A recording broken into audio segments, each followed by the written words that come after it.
चलो let's continue after the break.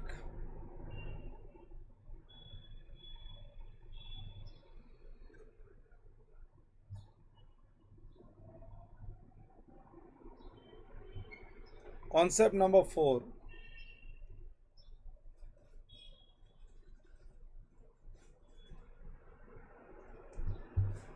Mixed cases.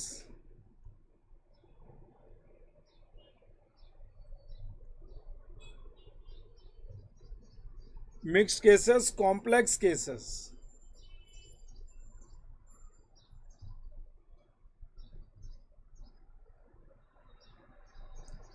लिख दो मिक्स्ड केसेस, कॉम्प्लेक्स केसेस. हाँ, मिक्स्ड केसेस, कॉम्प्लेक्स केसेस. देखो मिक्स्ड केसेस, कॉम्प्लेक्स केसेस मैं बताता हूं. Treatment of mixed property. Mixed property का मतलब है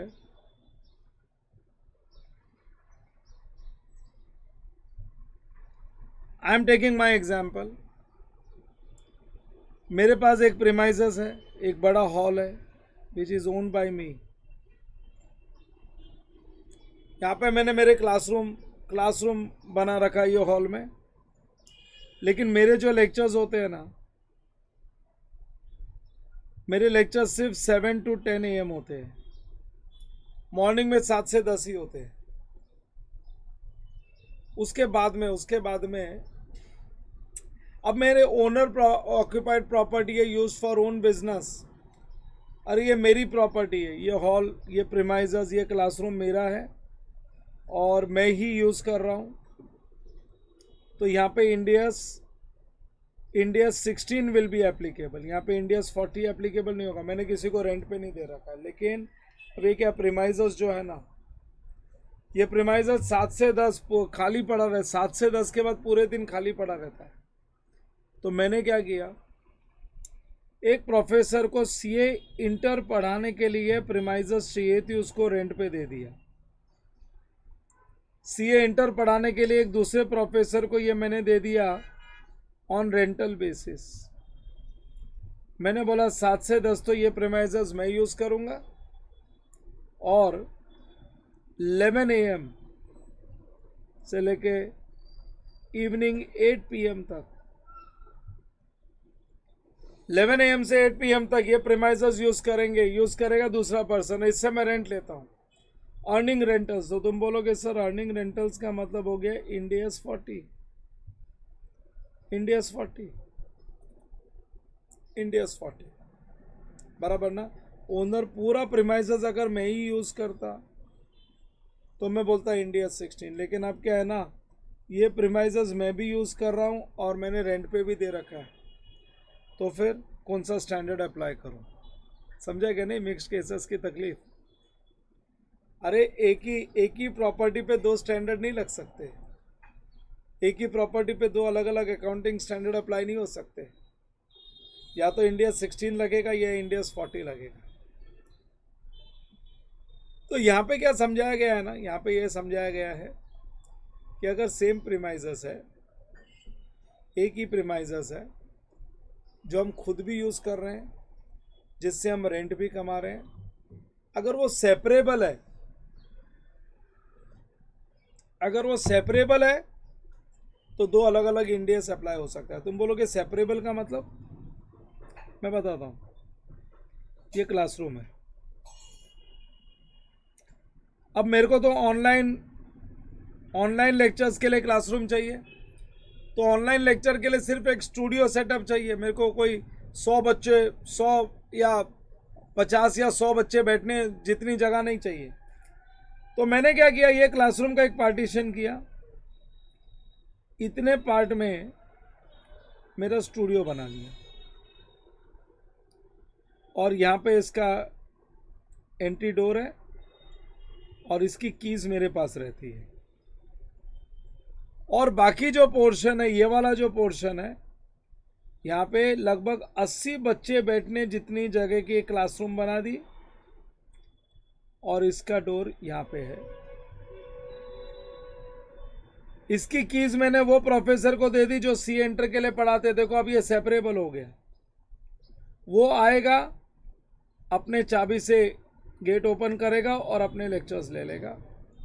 मैं आऊँगा, मैं अपने कीज से ओपन करूँगा और मैं मेरे स्टूडियो से ऑनलाइन लेक्चर ले लूँगा।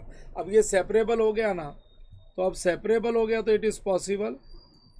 इतने पार्ट को बोलूँगा owner occupied property use for own business India 16, और इतने पार्ट पे बोलूँगा गिवन ऑन रेंटल इंडिया 40। अगर सेपरेशन पॉसिबल नहीं है तो पूरे पे इंडिया 16 अप्लाई होगा। अगर सेपरेशन पॉसिबल नहीं है तो पूरे पे India 16 owner occupied property use for own business, थोड़ा सा रेंट कमा रहे उसको इग्नोर करना पड़ेगा। लेकिन अगर सेपरेबल है तो इंडियस 16 और इंडियस 40 दोनों। अगर सेपरेबल नहीं है, उसको सेपरेट नहीं किया जा सकता है, तो पूरे प्रॉपर्टी पे इंडियस 16 अप्लाई होगा। और अगर सेपरेबल है तो जो पार्ट खुद यूज कर रहे हैं उस पे इंडियस 16, और जो पार्ट हमने रेंट पे दे रखा है उस पे Indians 40। Indians 40। I hope you have understood this first part. मेरा पहला पार्ट तुमको समझ में आया होगा बच्चों, बराबर। चलो लिखेंगे इफ एनी प्रॉपर्टी, पहले पॉइंट 1 में लिख दो। इसमें 3 पॉइंट डिस्कस होगा इसमें। इफ एनी प्रॉपर्टी, पहला treatment of mixed property.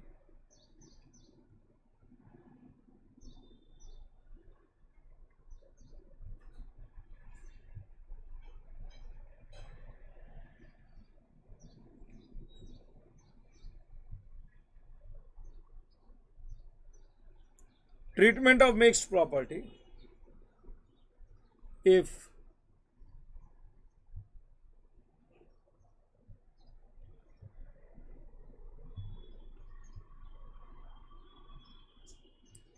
If any property is used for rental,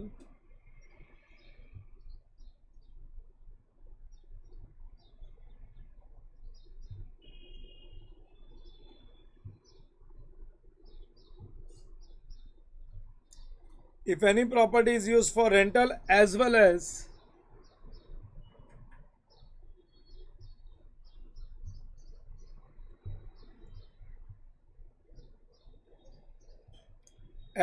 it is used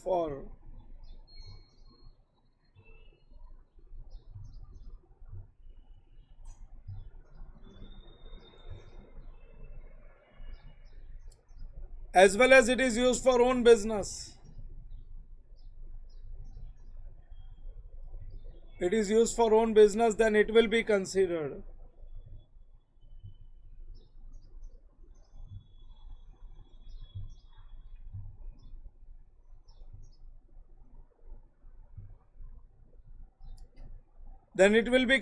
as mixed property.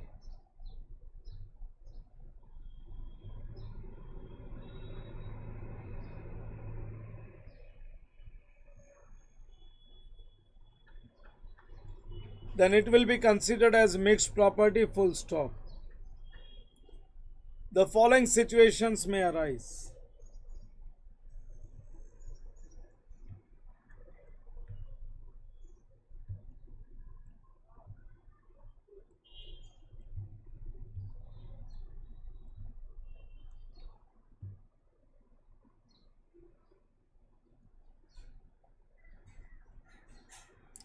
The following situations may arise.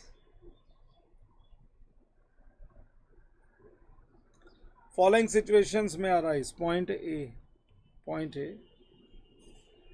If mixed property can be separated,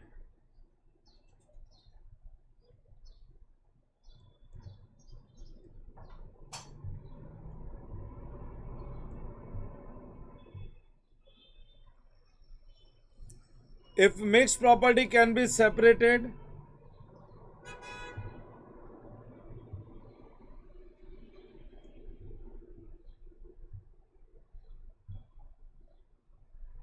if mixed property can be separated,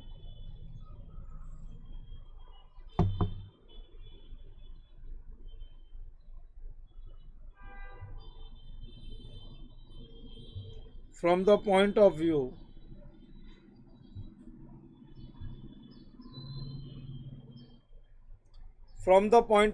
of use,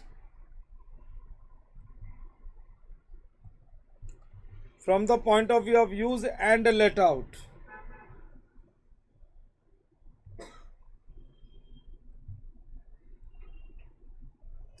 From the point of view of use and let out.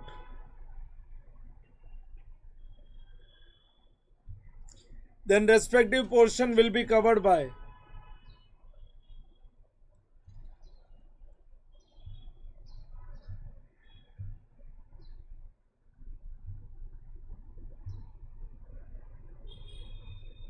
then respective portion will be covered by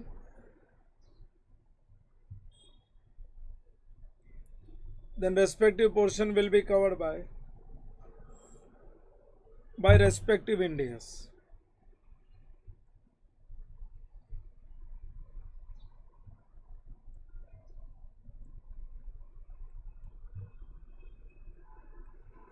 By respective Ind AS.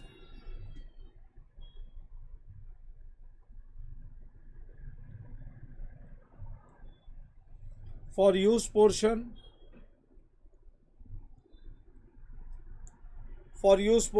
Ind AS 16.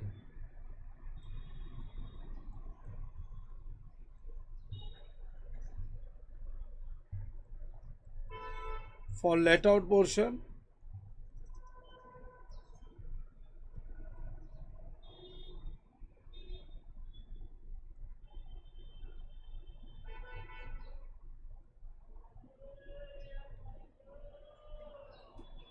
Ind AS 40. Ind AS 40. लेकिन अगर separation possible नहीं है तो Ind AS 16. अगर separation possible नहीं है तो Ind AS 16. अच्छा, ये सेपरेबल है, ये कैसे पता चलेगा? मैंने तुमको एक वो पूरा डायग्राम बना के बताया था ना. If it can be sold, अरे दोनों पोर्शन को, अगर यूज पोर्शन और लेट आउट पोर्शन को मैं सेपरेटली बेच सकता हूं तो सेपरेबल है. देखो मैंने डिवीजन किया था ना, दोनों के अलग से मैंने उनके गेट बना दिए थे. मैं चाहूं तो बेच भी सकता हूं. If use portion let out portion can be sold separately, तो उसको हम लोग सेपरेबल मान सकते हैं. मैं चाहूं तो उसको बेच भी सकता हूं. लिखो, if use portion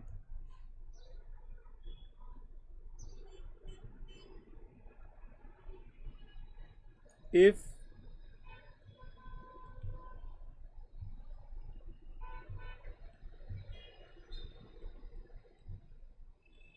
use portion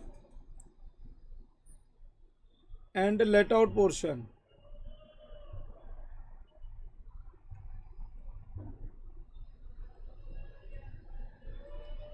if use portion and let out portion can be sold separately,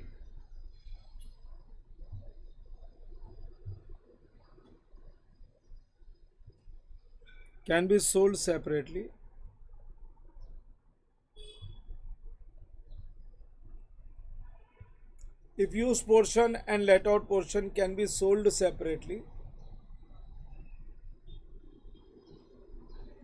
then it will be considered as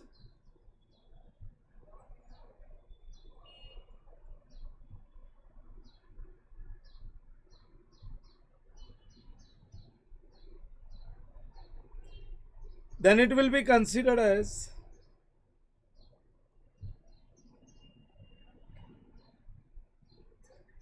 will be considered as separable, and accounting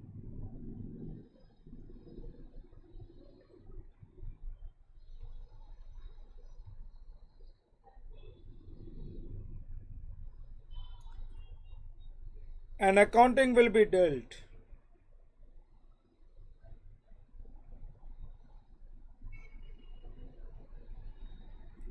An accounting will be dealt under different accounting standards.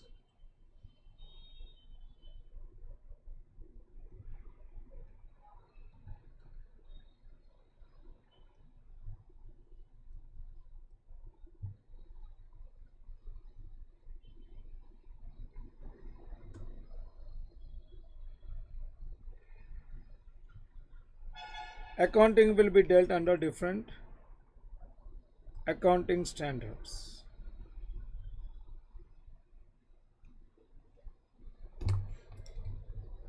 So separable कब मानेंगे? जब उनको separately बेचा जा सकता है। Use portion याद है मेरा क्लासरूम अगर मैं बेच नहीं सकूं, 3 घंटा मैं यूज़ करूं बाकी टाइम भाड़े पे दूं, सेम क्लासरूम, तो उसको कैसे बेचूं? लेकिन मैंने तुमको बताया ना, मैंने मेरा स्टूडियो ही अलग कर लिया, मैंने मेरा स्टूडियो सेपरेट कर लिया अलग से, उसका दरवाज़ा भी अलग बना दिया। मैं चाहूँ तो बेच भी सकता हूँ, तो वो सेपरेबल है। लेकिन अगर सेपरेबल नहीं है तो फिर if mix property is not separable, तो फिर एकदम सिंपल है, इंडिया 16 अप्लाई करना। If mix property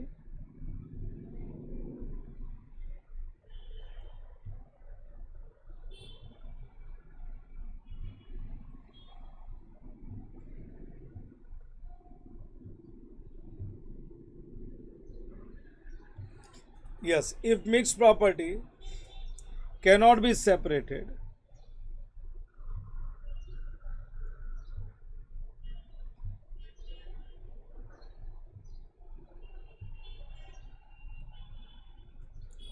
if mixed property cannot be separated,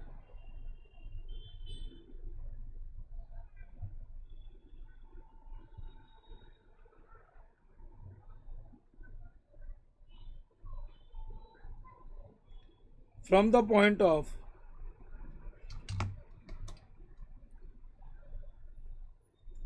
from the point of view from the point of view of use,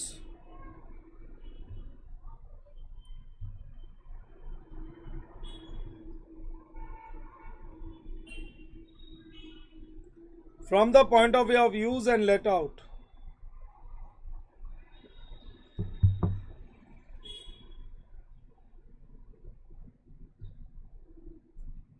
then we should apply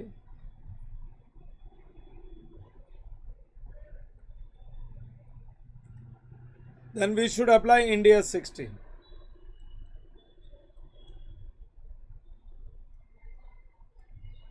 हाँ, then we should apply India 16। ये लो, mix cases में पहला mix property समझा दिया, mix property समझा दिया। अभी दूसरा केस, इसमें टोटल 3 केस है। दूसरा case,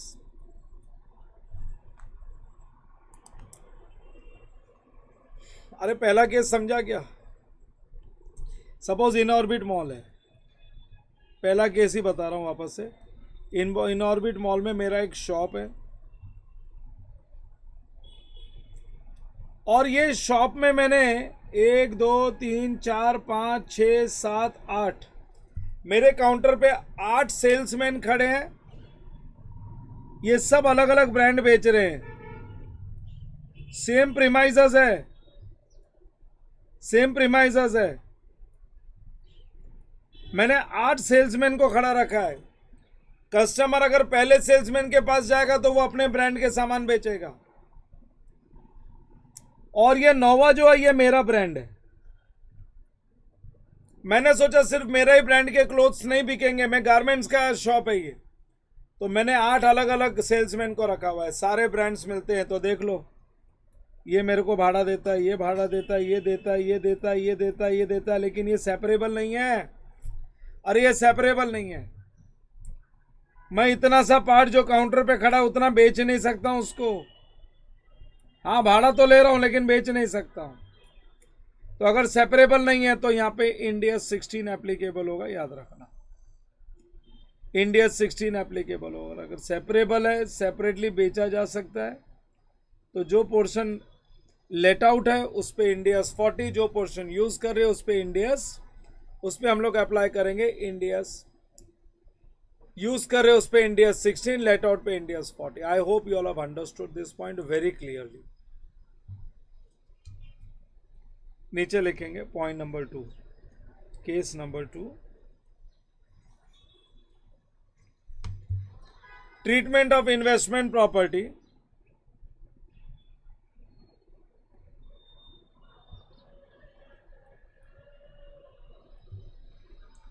treatment of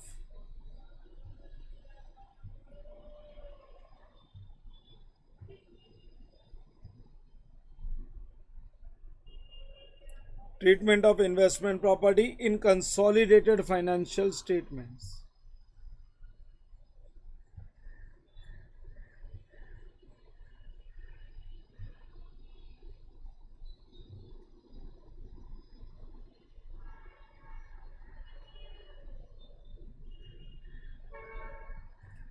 Treatment of investment property in consolidated financial statements. मैं तुमको बताता हूं होल्डिंग और सब्सिडरी क्या होता है. What do you mean by holding and subsidiary? Now treatment of investment property. पहले ये पूरा पॉइंट लिख लेते फिर मैं समझा देता हूं.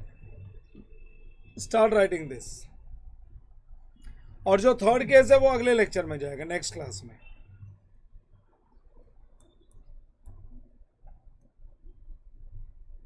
If any investment property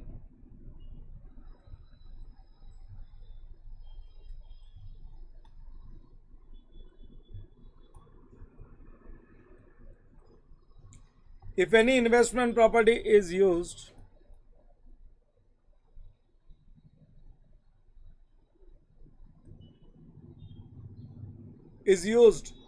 within the group,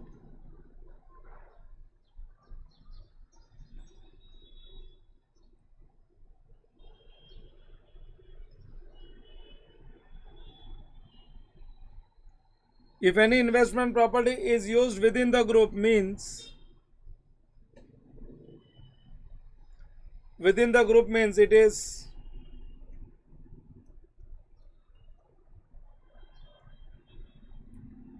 it is let out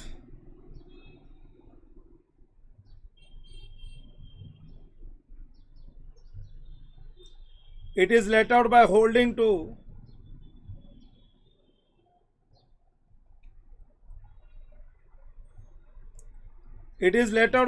to subsidiary company or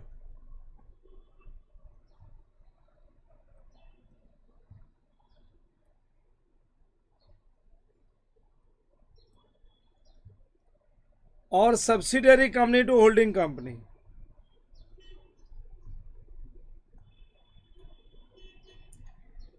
It is let out by holding to subsidiary company or subsidiary to holding company, then we should apply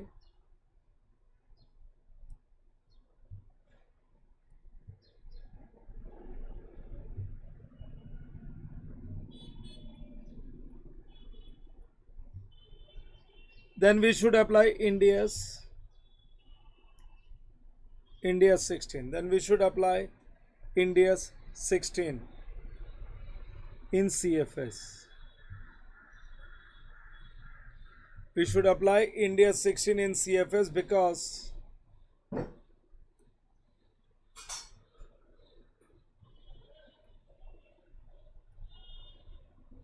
intercompany transactions. पहले लिख लो, मैं समझाता हूं.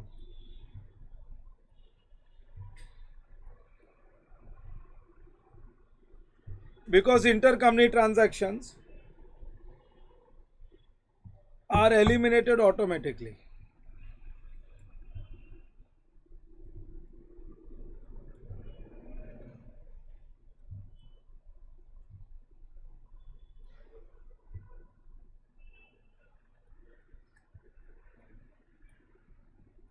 Because intercompany transactions are eliminated automatically in CFS. Eliminated automatically in CFS. Full stop. In separate financial statements,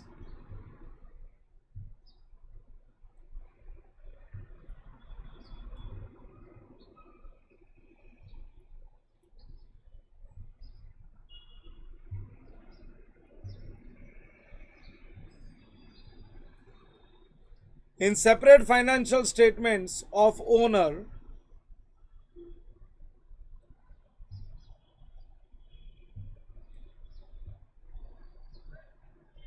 it will be dealt.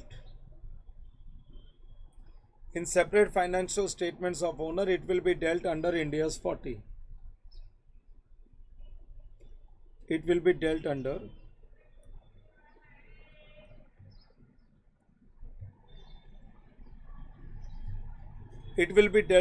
India's 40.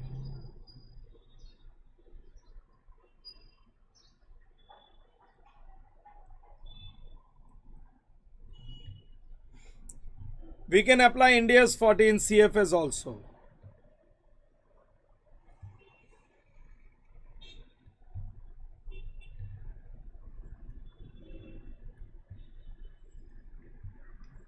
We can apply India's 40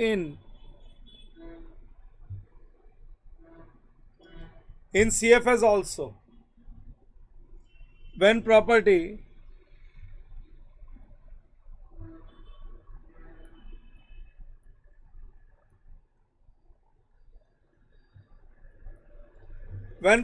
is given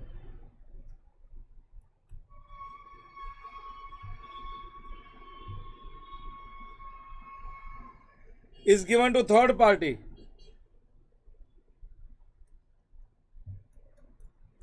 that is outside the group,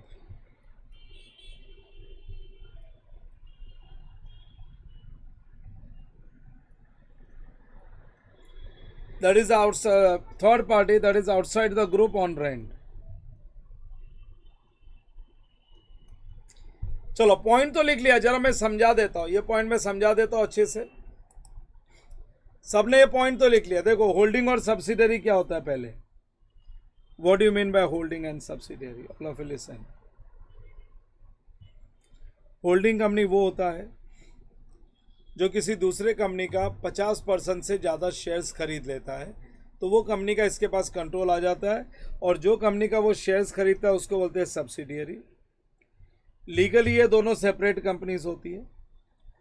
holding, इसने suppose 60% shares खरीद रखे हैं, तो ये बन गया holding, क्योंकि ये कंट्रोल कर रहा है, और जो कंट्रोल हो रहा है उसको बोलते हैं सब्सिडियरी। इसके टोटल शेयर्स में 60% ओनर तो यही है, ठीक है ना। So major share holder. अब क्या होता है होल्डिंग और सब्सिडियरी में, होल्डिंग बनाता है एक सेपरेट फाइनेंशियल स्टेटमेंट और एक बनाता है सीएफएस, कंसोलिडेटेड फाइनेंशियल स्टेटमेंट, जिसमें वो खुद के एसेट्स लायबिलिटीज के साथ, इनकम एक्सपेंस के साथ सब्सिडियरी को भी जोड़ लेता है, मतलब पूरे ग्रुप के अकाउंट्स बनाता है। और ये सिर्फ बनाता है सेपरेट फाइनेंशियल स्टेटमेंट। सो होल्डिंग कंपनी दो फाइनेंशियल स्टेटमेंट बनाता है, एक तो खुद का, सब्सिडियरी कंपनी सिर्फ खुद का ही बनाता है, और होल्डिंग कंपनी और एक फाइनेंशियल स्टेटमेंट बनाता है जिसमें खुद को और अपने सब्सिडियरीज सबको साथ में मिला के कंप्लीट पिक्चर दिखाता है, अपनी टोटल स्ट्रेंथ बताता है। अब क्या है, होल्डिंग के पास एक इन्वेस्टमेंट प्रॉपर्टी है जिसने इसने दिए सब्सिडियरी को रेंट पे, तो होल्डिंग अपने सेपरेट फाइनेंशियल स्टेटमेंट में अप्लाई करेगा इंडियस 40। या सब्सिडियरी के पास एक इन्वेस्टमेंट प्रॉपर्टी है जिससे वो उसने होल्डिंग को दे रखा है रेंट पे, तो सब्सिडियरी कंपनी भी अपने सेपरेट फाइनेंशियल स्टेटमेंट में अप्लाई करेगा इंडियस 40। होल्डिंग सब्सिडियरी को कोई इन्वेस्टमेंट प्रॉपर्टी रेंट पे दे, या सब्सिडियरी कंपनी होल्डिंग को कोई इन्वेस्टमेंट प्रॉपर्टी रेंट पे दे, अपने सेपरेट फाइनेंशियल स्टेटमेंट में वो इंडियस 40 अप्लाई करेंगे। लेकिन जब holding company consolidated financial statement बनाएगा तो खुद का और सब्सिडियरी दोनों को साथ में मिला लेगा, बोलेगा ना तू ना मैं, हम, ये हमारा एसेट है, ये हमारी लाइबिलिटीज है, ये हमारी इनकम है, ये हमारे एक्सपेंसेस है, हम सब साथ में आ गए। जब साथ में आ गए तो फिर मेरा एसेट मैं यूज कर रहा हूं। होल्डिंग बोलेगा तूने मेरे को रेंट पे दिया है, मैंने तेरे को रेंट दिया है, तेरा मेरा नहीं। जब ये कंसोलिडेटेड फाइनेंशियल स्टेटमेंट बना तो ये हमारा है, हमारा एसेट हम हमारे बिजनेस के लिए यूज कर रहे हैं। तो कंसोलिडेटेड फाइनेंशियल स्टेटमेंट में हमारा एसेट हम हमारे बिजनेस के लिए यूज कर रहे हैं, तो हम बोलेंगे इंडिया 16। India 16 is applicable. बच्चों समझा क्या? सर एक बार वापस सर, थोड़ा सा कंफ्यूजन। होल्डिंग सब्सिडरी इंटर में अच्छे से नहीं किया। अरे होल्डिंग सब्सिडरी की बात ही नहीं है, एकदम सिंपल काम बता रहा हूं। होल्डिंग ने सब्सिडरी कंपनी को रेंट पे एसेट दिया, अपने सेपरेट फाइनेंशियल स्टेटमेंट में बोलेगा इंडियस 40 अप्लाई करूंगा मैं। सब्सिडरी ने होल्डिंग को एसेट रेंट पे दिया, सब्सिडरी बोलता है सेपरेट फाइनेंशियल स्टेटमेंट में इंडियस 40 अप्लाई करूंगा। लेकिन holding company separate financial statement के साथ एक कंसोलिडेटेड फाइनेंशियल स्टेटमेंट भी बनाता है। उसमें बोलता है ना तेरा ना मेरा, ये सब अपना ही एसेट है, तूने मेरे को भाड़े पे दिया, मैंने तेरे को भाड़े पे दिया, हमारे सेपरेट फाइनेंशियल स्टेटमेंट में तेरा मेरा करते रहेंगे, सीएफएस में हमारा है।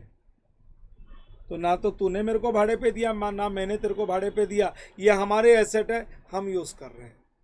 तो अगर विद इन द ग्रुप अगर कोई एसेट है भाड़े पे, अगर कोई एसेट भाड़े पे विद इन द ग्रुप है, होल्डिंग ने सब्सिडरी को दिया या सब्सिडरी ने होल्डिंग को, और वो with in the group he use हो रहा है, तो कंसोलिडेटेड फाइनेंशियल स्टेटमेंट में बोलेंगे owner occupied property use for own business. Owner occupied property use for own business, India 16। बोलो बच्चों समझा क्या नहीं? Yes everyone. लेकिन यहां पे एक पॉइंट ऐसा भी आता है, होल्डिंग ने सब्सिडरी को रेंट पे एसेट दिया और सब्सिडरी ने किसी आउटसाइड पार्टी मिस्टर ए को दे दिया, कोई ए लिमिटेड को दे दिया, तो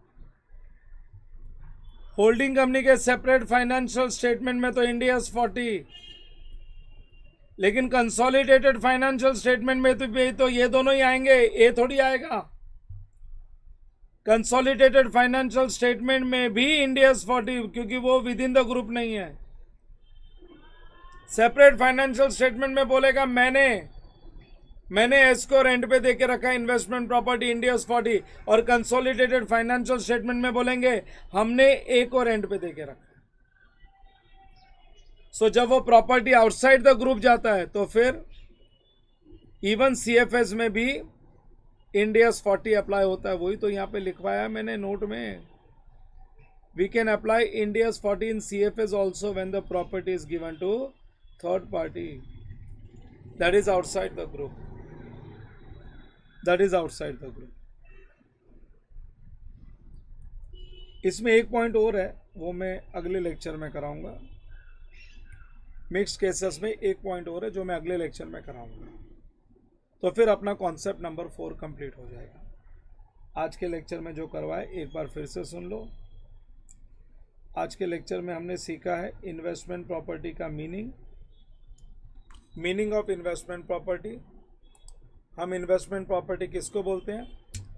हम इन्वेस्टमेंट इन लैंड, इन्वेस्टमेंट इन बिल्डिंग या बोथ, लेकिन इन्वेस्टमेंट किया किस पर्पस के लिए है? For the purpose of earning rentals और फॉर कैपिटल एप्रिसिएशन। मैं इन्वेस्टमेंट रेसिडेंशियल प्रीमाइजेस में भी कर सकता हूँ, कमर्शियल प्रॉपर्टी में भी कर सकता हूँ, और वो रेंट पे मैं इंडिविजुअल को भी दे सकता हूँ, कंपनी को भी दे सकता हूँ, कोई फर्क नहीं पड़ता है। Indians 40 will be applicable, Indians 40 will be applicable. अगर मैं कोई शॉप परचेज करूँ, मैं कोई फ्लैट परचेज करूँ, मैं किसी कंपनी को दूँ या किसी इंडिविजुअल को दूँ, क्योंकि मेरा इंटेंशन रेंट कमाना है, मैं रेंट कमा रहा हूँ, या मैं कोई प्लॉट परचेज करूँ और उसको छोटे छोटे ज़मीन का 10 एकड़ ज़मीन खरीदूँ, उसको छोटे छोटे प्लॉट्स में कट करूँ और एप्रिसिएशन का वेट करूँ, भाव बढ़े तो बेचे, तो भी इंडियस 40, क्योंकि मेरा इंटेंशन है एप्रिसिएशन, मेरा इंटेंशन एप्रिसिएशन कमाना है। अगर मैं कोई फ्लैट या प्लॉट परचेज करके रीसेल करूँ भाव आने पे, तो भी investment property, not in ordinary course of business, not in ordinary course of business. कोई फ्लैट को रेंट पे दे रखा है और भाव आने पे बेचने की भी इच्छा रखता हूँ, तो दोनों ही कंडीशन सेटिस्फाई हो गए इंडियस 40 की। लेकिन अगर मेरी प्रॉपर्टी मैं खुद के बिजनेस के लिए यूज़ कर रहा हूँ, फैक्ट्री है मेरी या मेरा शोरूम है, तो owner occupied property use for own business, तो यहाँ पे इंडियाज़ 40 एप्लीकेबल नहीं होगा, यहाँ पे इंडियाज़ 40 एप्लीकेबल नहीं होगा, यहाँ पे इंडिया 16 विल बी एप्लीकेबल। अगर मैं बिल्डर हूँ, ऑर्डिनरी कोर्स ऑफ बिजनेस में मैं प्लॉट्स या प्रॉपर्टीज़ खरीद के बेचता हूँ और नहीं बिकी हुई है, पड़ी है मेरे पास, तो वो इन्वेस्टमेंट प्रॉपर्टी नहीं, इंडियाज़ 2। अगर मैं कॉन्ट्रैक्टर हूँ, किसी के बिहाफ में उसको बिल्डिंग बना के दे रहा हूँ, तो मेरे को कॉन्ट्रैक्ट प्राइस मिलेगा, अरे वो तो रेवेन्यू रिकॉग्निशन है। और अगर मैंने पुरानी फैक्ट्री बिल्डिंग खाली कर दी, बेचने के लिए रख दी, सेम कंडीशन में आज की आज, तो फिर Ind AS 105 non current asset sale for sale. अगर कोई प्रॉपर्टी वेकेंट पड़ी है लेकिन इंटेंशन रेंट कमाना है, तो इंडियाज़ 40 ही रखेंगे उसमें। और अगर कोई ज़मीन खरीदी है, कोई यूज़ डिटरमाइंड नहीं है, तो कैपिटल एप्रिसिएशन कहीं ना कहीं दिमाग में रहता है, इंडियाज़ 40 एप्लीकेबल होगा। लेकिन अगर स्टाफ को दे रखा है फॉर एकोमोडेशन, तो वो केस में स्मूथ रनिंग ऑफ बिजनेस के लिए वो प्रॉपर्टी यूज़ हो रही है। That property use for the property is use for smooth conduct of business, normal business operation के लिए यूज़ हो रही है, तो वहाँ पे इंडिया 16 विल बी एप्लीकेबल। हाँ, और फिर मैंने लीज़ के साथ कनेक्शन बताया, याद रखना, lease of furniture, lease of machinery, lease of any other asset will be dealt by India 116। इसका कनेक्शन इन्वेस्टमेंट प्रॉपर्टी के साथ है, लीज के साथ। अगर लैंड एंड बिल्डिंग हमने लीज पे दी है, अगर ऑपरेटिंग लीज है तो ओनर होता है लेसर, लेसर के बुक्स में जाओ, इंडियाज़ 40 ही अप्लाई करोगे, क्योंकि वो तो रेंट का मॉडल है, रेंट पे ही है। लेकिन अगर फाइनेंस लीज पे दी है तो ओनर बन जाता है लेसी, बस यही समझाना है, ओनर लेसी बन जाता है। लेसी के बुक्स में जाओ और देखो वो लेसी ये प्रॉपर्टी का क्या कर रहा है। अगर उसने किसी और को रेंट पे दे रखा है तो इंडियाज़ 40 अप्लाई करना लेसी के बुक्स में, और लेसी खुद के बिजनेस के लिए यूज़ कर रहा है तो India's 16, that is property plant and equipment, owner occupied property use for own business. और फिर आ गए मिक्स्ड केसेस, आज का लास्ट पार्ट था। अगर प्रॉपर्टी हम लोग मिक्स्ड प्रॉपर्टी जो हमने रेंट पे भी दे रखी है, खुद भी यूज़ कर रहे हैं, अगर ये सेपरेबल है, अगर ये सेपरेबल है, सेपरेबल कब है, जब मैं इसको सेपरेटली बेच सकता हूँ तो इसको सेपरेबल मानूंगा। तो जो पोर्शन मैं यूज़ कर रहा हूँ उस पर इंडिया 16, जो पोर्शन मैंने रेंट पे दे रखा है लेट आउट, उस पर इंडिया 40, और सेपरेबल नहीं है तो पूरे पे इंडिया 16, पूरे पे इंडिया 16। और होल्डिंग और सब्सिडरी में क्या है, होल्डिंग ने सब्सिडरी को रेंट पे इन्वेस्टमेंट प्रॉपर्टी दी, सब्सिडरी ने होल्डिंग को land and building the rent पे। अगर वो विद इन द ग्रुप है तो सेपरेट फाइनेंशियल स्टेटमेंट में तो इंडियाज़ 40 अप्लाई करेंगे, लेकिन CFS में India 16, owner occupied property use for own business. लेकिन अगर होल्डिंग ने सब्सिडरी को दी और सब्सिडरी ने कोई आउटसाइड पार्टी को दे दी, तो separate financial statement of holding India's 40 and even in CFS India's 40, क्योंकि वो आउटसाइड द ग्रुप चला गया, आउटसाइड द ग्रुप चला गया। चलो आज का लेक्चर यहाँ पे मैं स्टॉप करूँगा, I stop today's lecture here, and next lecture में ये जो मिक्स्ड केसेस है उसका थर्ड पार्ट आएगा, that is confusions regarding ancillary services, और वहाँ से हम लोग आगे बढ़ जाएंगे। चलो that's it, will stop it here.